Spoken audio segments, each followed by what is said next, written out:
दोस्तों, ये कथा आमतौर पर लोग नहीं जानते हैं।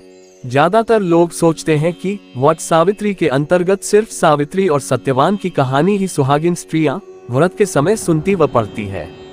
मगर हकीकत यह है कि सावित्री सत्यवान के कथा के अलावे पूर्वांचल क्षेत्र में, विशेषकर मिथिला में, सावित्री सत्यवान के साथ साथ नाग नागिन की कहानी भी स्त्रियां व्रत करते समय सुनती हैं।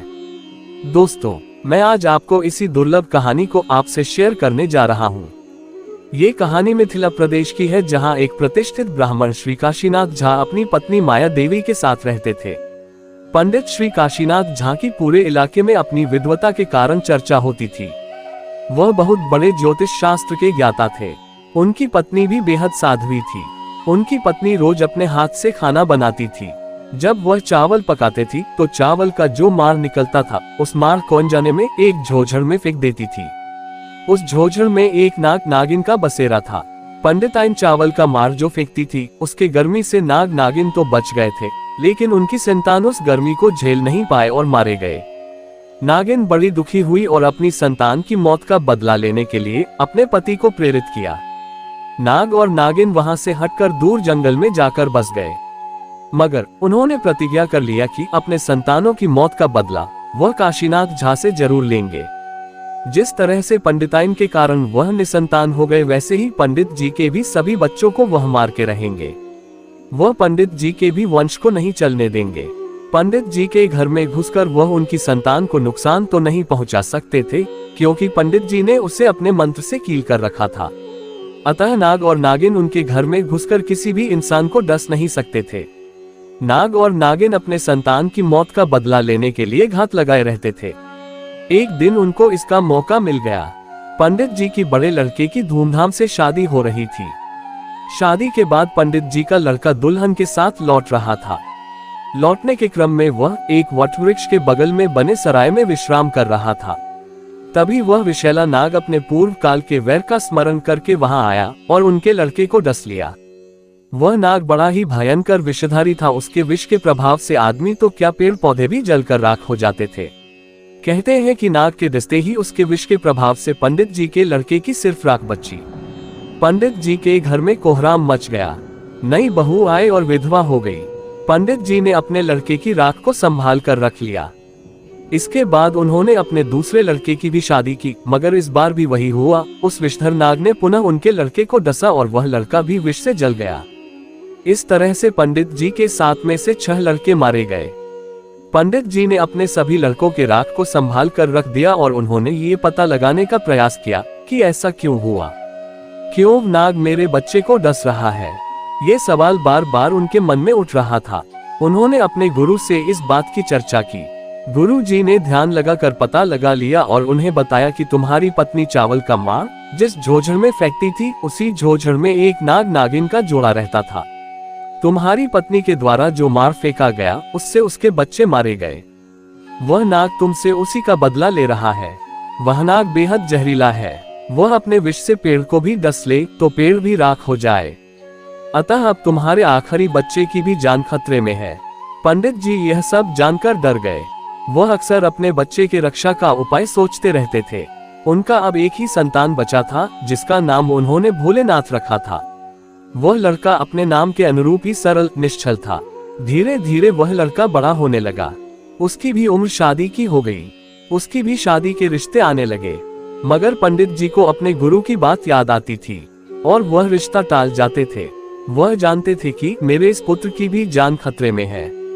वह नाग शादी वाले दिन इसको भी नहीं छोड़ेगा। अतः उन्होंने फैसला किया कि अपने पुत्र की शादी वह ऐसे गुणी लड़की से करेंगे जो उसे इस खतरे से बचा ले, और ऐसी लड़की की तलाश वह खुद करेंगे।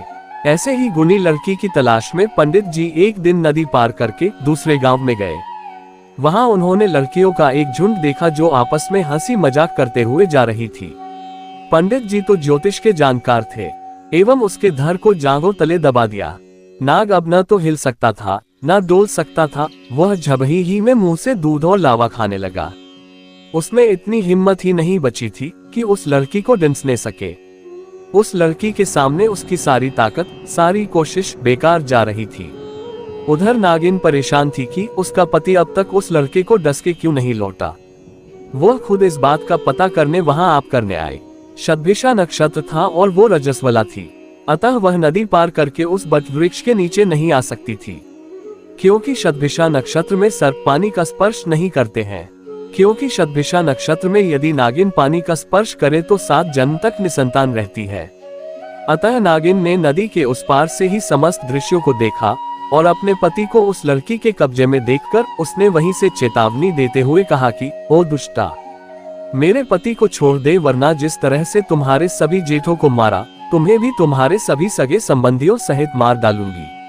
इस पर उस लड़की ने नागिन की तरफ बड़े के टुकड़े को फेंकते हुए बोली कि पहले मेरे सभी बड़े को जिला, फिर पति ले जा।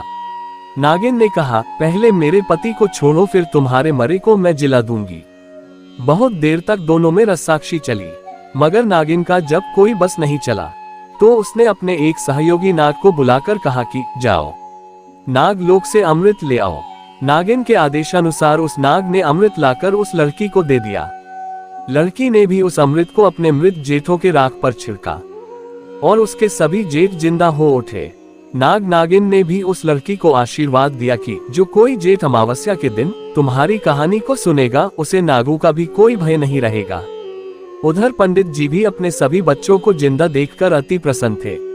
उन्होंने अपने घर पर अपनी पत्नी को संवाद भिजवा दिया कि स्वागत के लिए 06 थाल तैयार करो। सभी पुत्रवधुओं को कहो कि वह लोग सुहागन का जोड़ा धारण कर ले, क्योंकि उनके पति भी जिंदा होकर वापस लौट रहे हैं। पंडिताइन को सहसा ये सुनकर विश्वास नहीं हुआ। वह ये सोच रही थी कि भला मरे हुए लोग कैसे जिंदा हो उठ सकते हैं। वह छत पर चढ़कर सब देखने लगी। अपने सभी पुत्रों को दूल्हे के वेश में आते देखकर उनकी प्रसन्नता का कोई ठिकाना नहीं रहा। बड़े हर्षोल्लास से अपने सभी पुत्रों और अपनी इस नई बहू का स्वागत किया। बहू ने सारी कहानी उन्हें सुना दी। इस कहानी को सुनकर पंडित जी ने और पंडिताइन ने बहू को आशीर्वाद दिया और कहा कि जिस तरह से वट सावित्री के दिन सत्यवान और सावित्री की पूजा होती है, उनकी कहानी सुनी जाती है, वैसे ही आज से तुम्हारी भी कहानी सुनी और सुनाई जाएगी।